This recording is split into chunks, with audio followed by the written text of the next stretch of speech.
Avant de plonger dans cette histoire incroyable, pensez à vous abonner à la chaîne et à activer la cloche. Ici, chaque récit a quelque chose à dire, et vous ne voudrez pas en manquer un seul. Dans la petite ville paisible de Franklin, au Tennessee, chaque rue respirait une sorte de tranquillité que beaucoup auraient enviée. Les maisons alignées, décorées de porches en bois blanc et entourées de jardins soigneusement entretenus, donnaient l'impression d'un tableau parfait, immobile. Mais derrière l'une de ces façades impeccables se cachait une histoire de silence et de douleur, l'histoire d'une femme qui avait oublié sa propre lumière. Cette femme, c'était Emily Dawson, 32 ans, bibliothécaire, douce, timide, avec des yeux verts profonds où l'on pouvait lire toutes les émotions qu'elle n'osait pas dire. Lorsqu'elle avait rencontré Michael Turner, 6 ans plus tôt, elle croyait avoir trouvé l'homme idéal. Il était beau, sûr de lui, drôle, et semblait n'avoir Dieu que pour elle. Elle ne savait pas encore que ce regard brûlant, avec le temps, s'éteindrait sans prévenir. Leur maison, spacieuse mais froide, reflétait parfaitement leur mariage. Deux mondes vivant sous le même toit sans jamais vraiment se rencontrer. Michael était devenu un homme distant, obsédé par son travail dans l'immobilier, passant ses soirées sur son téléphone ou devant la télévision, comme s'il n'avait plus la force ou l'envie de regarder sa propre femme. Et pourtant, chaque soir, Emily continuait de se préparer. C'était devenu un rituel, presque une prière silencieuse. Elle se plaçait devant le miroir de sa chambre, puisait dans sa petite boîte à maquillage qu'elle gardait depuis l'université, et essayait de raviver sur son visage un éclat qu'elle ne ressentait plus. Elle appliquait son fond de teint avec soin, estompait ses paupières d'un léger doré, traçait un trait d'eyeliner avec une précision tremblante. Elle se disait: peut-être qu'aujourd'hui, il me verra. Peut-être qu'il dira quelque chose. Peut-être qu'il sourira. Elle choisissait ensuite une robe élégante, souvent l'une de celles que Michael aimait autrefois, une robe bleu nuit qui épousait ses courbes, ou une simple robe noire qui faisait ressortir la finesse de ses épaules. Puis elle laissait ses cheveux tomber en boucles souples, parfumait délicatement son cou avec un arôme qu'elle réservait uniquement aux grands soirs. Mais ces grands soirs n'existaient plus. Ils n'étaient plus qu'une illusion qu'elle entretenait, seule. Le reflet dans le miroir montrait une femme belle, mais triste. Une femme qui n'attendait pas seulement un compliment mais une existence reconnue. Une présence validée. Une âme vue. Lorsque Michael rentrait, la même scène se répétait. Il déposait ses clés avec un soupir fatigué, ouvrait une bière, et passait devant elle comme si elle était un meuble de la maison. Pas un regard. Pas un mot. Parfois, un « salut » à moitié marmonné. Rien de plus. Le silence devenait une troisième personne dans leur couple, invisible mais étouffante. Emily s'y noyait un peu plus chaque jour. Ce qu'elle ignorait encore, c'est que son cœur, usé par des années de dévotion sans retour, allait bientôt atteindre un point de rupture. Et que ce soir, ce même soir où elle se fit belle comme d'habitude, la vie allait lui révéler une vérité qu'elle refusait de voir: on ne peut pas forcer quelqu'un à aimer ce qu'il ne regarde même plus. Ce prologue est le début d'un combat intérieur, celui d'une femme qui croyait devoir se transformer pour être aimée, alors qu'elle allait apprendre à se reconstruire en cessant de s'effacer. Ce n'était pas la fin de son histoire. C'était, au contraire, le début de sa renaissance. La lumière de la fin d'après-midi traversait les grandes fenêtres de la maison Turner, dessinant des lignes dorées sur le sol en bois. Emily, assise à la table de la cuisine, observait le phénomène avec une attention presque méditative.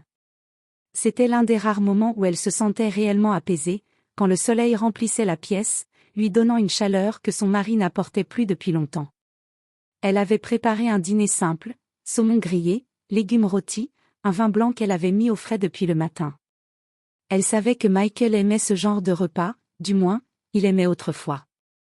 À présent, elle n'était même plus certaine qu'il remarque ce qu'elle cuisinait. À 19h12 exactement, elle entendit la porte d'entrée s'ouvrir.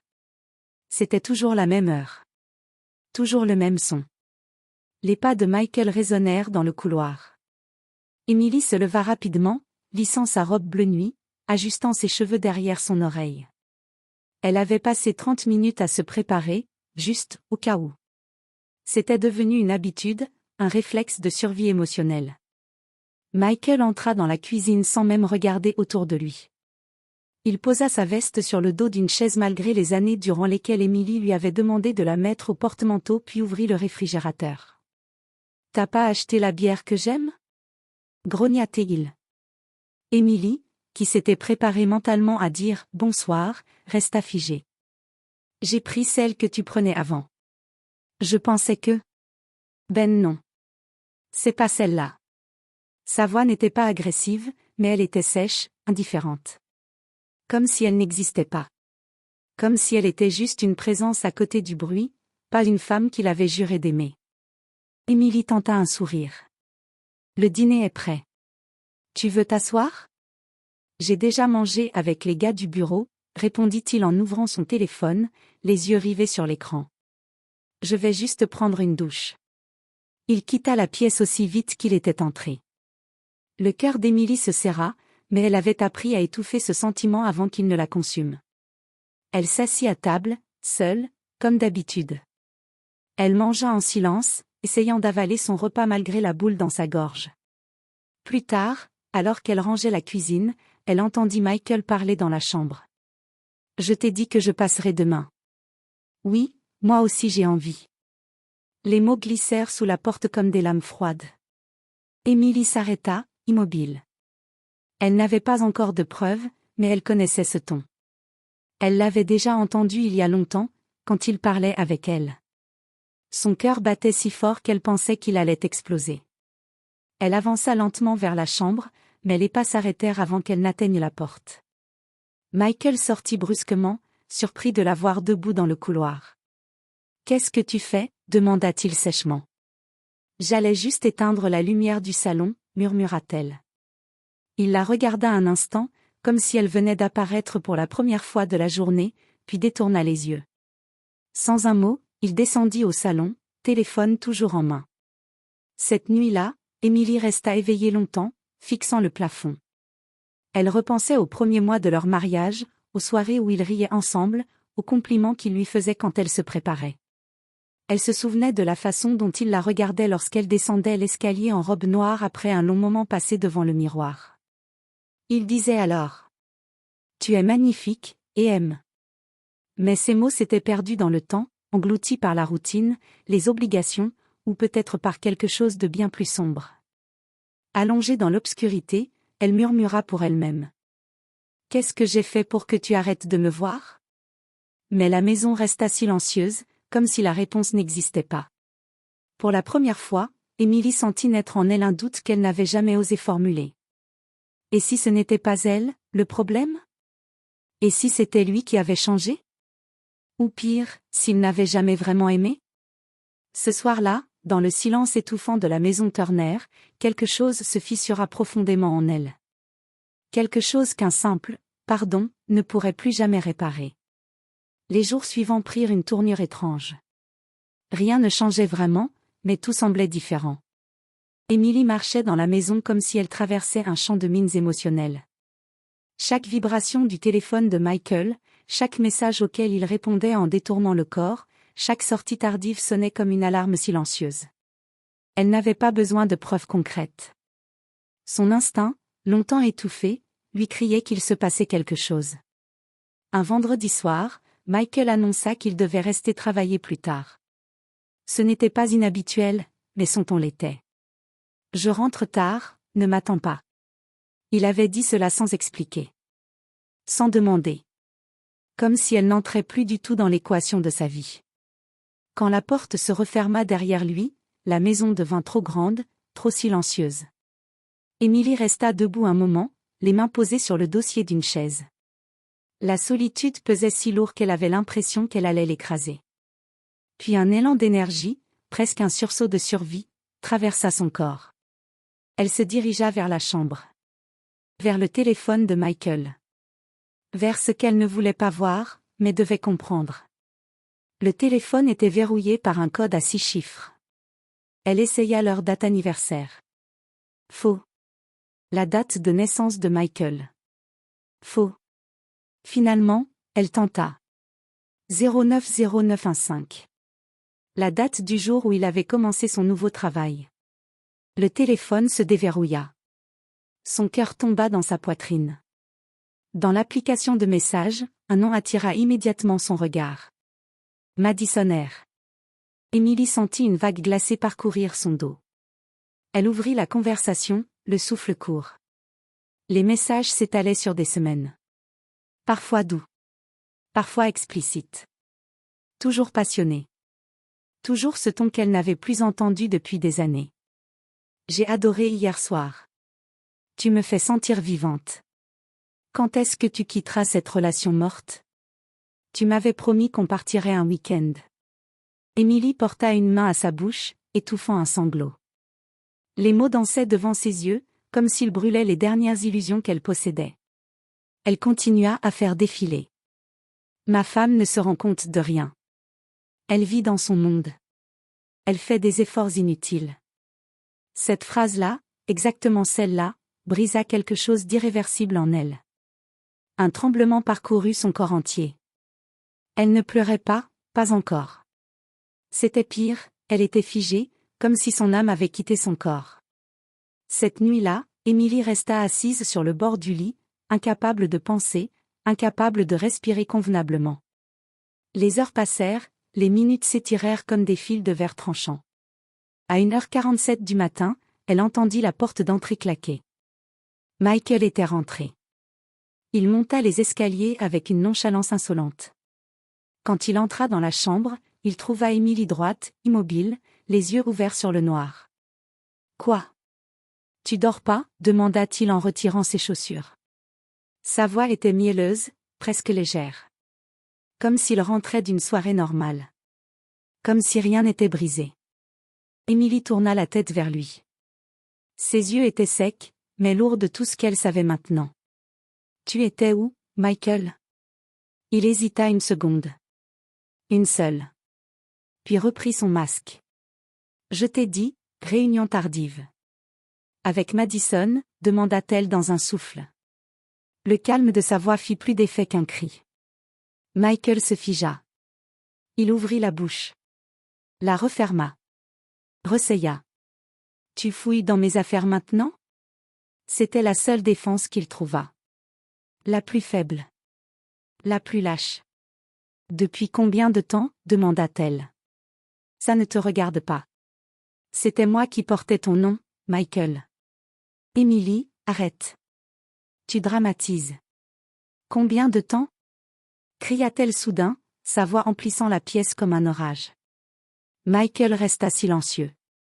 C'était la première fois depuis des années que le silence ne venait pas d'elle, mais de lui. Emily se leva. Elle ne tremblait plus. Elle n'avait plus peur. « Je ne suis plus ton ombre », dit-elle d'une voix brisée mais déterminée. « Je veux la vérité. » Michael détourna les yeux, puis murmura finalement. 6 mois. 6 mois. 6 mois de mensonges.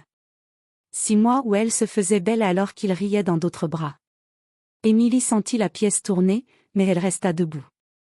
Elle le regarda comme si elle le voyait pour la première fois, un homme vide, immature, incapable d'aimer quelqu'un d'autre que lui-même. Elle recula un pas. Puis un autre. D'accord, souffla-t-elle. Alors à partir d'aujourd'hui, moi aussi je change. Elle ne hurla pas. Elle ne supplia pas. Elle signa, en silence, la fin d'un chapitre de sa vie. Ce que Michael n'avait pas compris, c'est que lorsqu'une femme cesse d'avoir mal, elle commence à se libérer. Les jours qui suivirent la découverte de la trahison furent étrangement silencieux. Pas le silence lourd qui régnait autrefois dans la maison Turner. Un silence nouveau, presque apaisant, celui d'une femme qui commence à se retrouver. Emily n'avait pas annoncé à Michael ce qu'elle comptait faire. Elle n'avait pas dit un mot après leur confrontation. Mais dans son esprit, une décision s'était déjà formée. Elle avait passé trop d'années à se tordre pour rentrer dans un rôle qui ne lui appartenait plus, peut-être même jamais appartenu. Il était temps de respirer pour elle-même. Un matin, elle se leva avant le soleil. Elle enfila une chemise confortable, attacha ses cheveux en un chignon lâche, et sortit marcher dans le quartier encore endormi. Les feuilles craquaient doucement sous ses pas. Le vent frais lui piquait les joues. C'était la première fois depuis longtemps qu'elle sentait son corps bouger pour elle, et non pour plaire à quelqu'un qui ne la regardait plus. Elle passa devant une vitrine où son reflet apparut, cernes, cheveux décoiffés, visage fatigué. Mais sous la fatigue, elle aperçut quelque chose qu'elle n'avait pas vu depuis des années. Sa propre présence. Elle se murmura. Je suis encore là. Et cette simple phrase devint une force. Les semaines suivantes, Emily commença doucement à reconstruire sa vie. Elle se plongea dans son travail à la bibliothèque, accepta davantage de responsabilités, proposa même de nouveaux projets de lecture pour les enfants du quartier. Ses collègues l'avaient toujours vue comme une femme compétente, mais effacée. Ils observaient maintenant une Emily plus droite, plus sûre, plus lumineuse. Un jour, sa supérieure, Mrs. Harper, lui dit avec un sourire. « Emily, vous n'avez jamais pensé à postuler au poste de coordinatrice régionale ? Vous avez le profil parfait. » Emily resta surprise. Ce poste, elle en rêvait depuis longtemps, mais Michael l'avait toujours dissuadée. « Trop de responsabilités, disait-il. Tu vas rentrer tard. Ton salaire n'a pas besoin d'être plus élevé que le mien. » Maintenant, c'était différent. Elle répondit. « Oui. Je pense que je vais postuler. » Pour la première fois depuis longtemps, elle fit quelque chose pour elle et seulement pour elle. À la maison, Michael observait ces changements avec confusion et irritation mêlées. Il la voyait rentrer plus tard, rire au téléphone avec ses collègues, préparer des dossiers dans le salon, alors qu'il avait été habitué à ce qu'elle l'attende, maquillée, prête à deviner ses humeurs. Ce soir-là, il la vit assise sur le canapé, concentrée sur son ordinateur. Il s'avança, cherchant son attention. « On peut parler ?» Emily leva les yeux. Calme. Sûre d'elle. « De quoi veux-tu parler ?» Michael hésita. C'était un terrain qu'il ne connaissait plus. « Je vois que tu changes. »« Je me retrouve, » corrigea-t-elle. Il déglutit. « Tu sais, ce qui s'est passé avec Madison, c'est fini. C'était rien. J'ai fait une erreur. On pourrait essayer de... » Elle referma doucement son ordinateur, posa les mains sur ses genoux, et le regarda droit dans les yeux. « Michael. Je t'ai attendu. Pendant des années. J'ai espéré un mot, un regard, un effort. J'ai ignoré mes besoins pour sauver ce que je croyais être un mariage. Mais toi, tu étais déjà parti depuis longtemps. » Il voulut parler, mais elle continua, sa voix ferme mais tremblante d'émotion. « Tu ne m'aimais plus. Peut-être que tu ne m'as jamais vraiment aimé. Et je suis fatiguée de me battre pour un fantôme. » Michael sentit son orgueil s'effriter. Il n'avait jamais vu Emily ainsi, droite, forte, imperturbable. « Tu vas faire quoi ?» demanda-t-il, presque effrayé. Elle inspira profondément. « Je vais vivre, Michael. Je vais vivre pour moi. » Il resta figé, impuissant. Quelques jours plus tard, Emily s'installa dans un petit appartement lumineux qu'elle avait loué près du centre-ville. Rien de luxueux, rien d'extravagant. Mais chaque coin respirait la liberté. Elle acheta des plantes, accrocha des photos d'elle et de ses parents, mit de la musique le matin en préparant son café. Elle redécouvrait le goût des choses simples. Le silence qui n'étouffait plus. Les soirées où elle lisait sans attendre quelqu'un. Les matins où elle n'avait plus peur des critiques. Un soir, elle se regarda dans le miroir de sa nouvelle chambre. Elle n'était pas maquillée. Pas apprêtée. Juste elle-même. Et pour la première fois depuis longtemps, elle se trouva belle. Vraiment belle. Ce n'était pas la beauté qu'elle préparait pour Michael. C'était une beauté qui venait de l'intérieur, de cette femme qui renaissait, jour après jour, après avoir été invisible trop longtemps. Ce soir-là, Emily Dawson comprit une vérité profonde. Elle n'avait jamais eu besoin de devenir la femme que Michael voulait. Elle avait simplement besoin de devenir Emily, entièrement, librement, pleinement. Et la vie, bientôt, allait le lui prouver. Les mois passèrent, et l'hiver céda doucement sa place au printemps. Emily avait changé, profondément. Pas seulement dans ce qu'elle faisait, mais dans ce qu'elle était. Elle marchait différemment, parlait différemment, respirait différemment. Elle avançait avec une sérénité que rien, autrefois, ne lui avait permis de connaître. Dans son nouvel appartement, elle vivait désormais selon son propre rythme. Elle avait décroché la promotion de coordinatrice régionale, un poste qu'elle n'aurait jamais eu le courage de demander tant qu'elle vivait dans l'ombre émotionnelle de Michael. Mais aujourd'hui, elle gérait des équipes, créait des projets de lecture dans tout le comté, parlait en réunion avec une confiance qu'elle ne soupçonnait pas. Un jeudi matin, elle reçut une demande inhabituelle. Un professeur d'histoire de l'université de Franklin voulait la rencontrer pour un projet éducatif liant archives, livres anciens et ateliers jeunesse. Il s'appelait Ethan Walker. Ils avaient convenu d'un rendez-vous dans la salle d'études de la bibliothèque centrale. Emily arriva la première et installa quelques documents préparatoires. Quand elle releva la tête, elle le vit entrer. Ethan était grand, brun, les yeux clairs et doux, le genre de regard qui vous écoute avant même que vous ne parliez. Il s'approcha avec un sourire respectueux. « Vous êtes Emily Dawson ? » ?»« Oui. »« Et vous devez être le professeur Walker. » Ils se serrèrent la main et quelque chose, imperceptible mais indéniable, traversa Emily. Pas un coup de foudre. Pas une obsession. Juste une paix, une sensation d'être vu, vraiment vu. Ils discutèrent longuement. Ethan était passionné, patient, engagé. Il prenait le temps de comprendre ce qu'elle disait, ajoutait des idées, riait à ses remarques. À plusieurs reprises, Emily surprit son propre sourire se dessiner sans qu'elle ne l'ait forcé. Lorsqu'il partit, il lui dit : « Ce fut un plaisir de vous rencontrer, Emily. J'ai hâte de travailler avec vous. » Il ne la regarda pas comme un trophée. Ni comme une évidence. Il la regardait comme une personne qui compte. Emily resta quelques secondes immobile après son départ, la main encore tiède de leur poignée de main. Elle ne s'emballa pas, ne se précipita pas. Mais elle sentit quelque chose renaître en elle. L'envie d'être heureuse à nouveau. Pendant ce temps, du côté de Michael Turner, les choses n'étaient plus les mêmes. Après qu'Emily soit partie, la maison avait perdu de sa chaleur encore plus qu'avant. Le silence, cette fois, n'était plus un confort.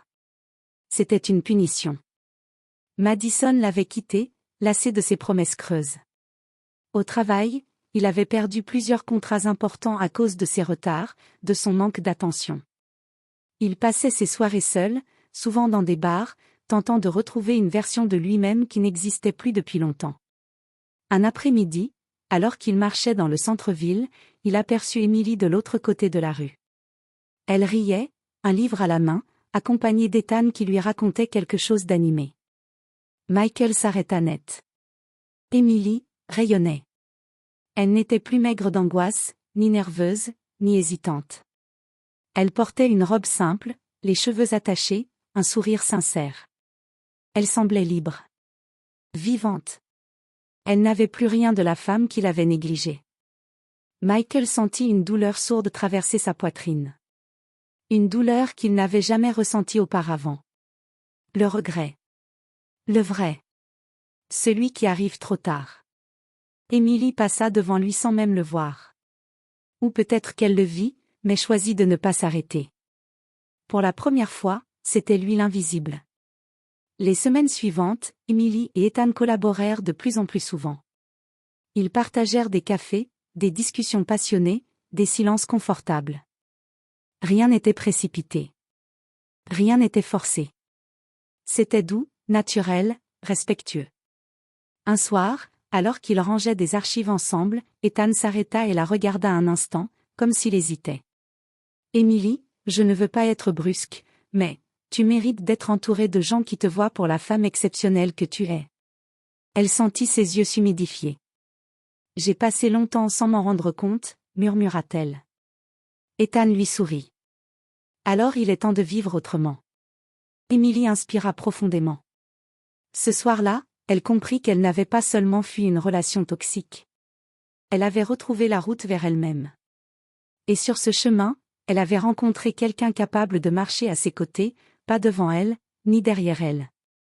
Un dimanche matin, alors que le soleil éclairait doucement son appartement, Emily ouvrit la fenêtre et sentit l'air frais du printemps effleurer son visage. Elle n'était plus l'ombre d'un mariage. Elle n'était plus la femme qui se maquillait pour être regardée. Elle n'était plus celle qui pleurait dans le noir. Elle était Emily Dawson. Libre. Forte. aimée par elle-même, avant tout. Ce n'était pas seulement la fin de son histoire avec Michael. C'était le début de la vie qu'elle avait toujours méritée.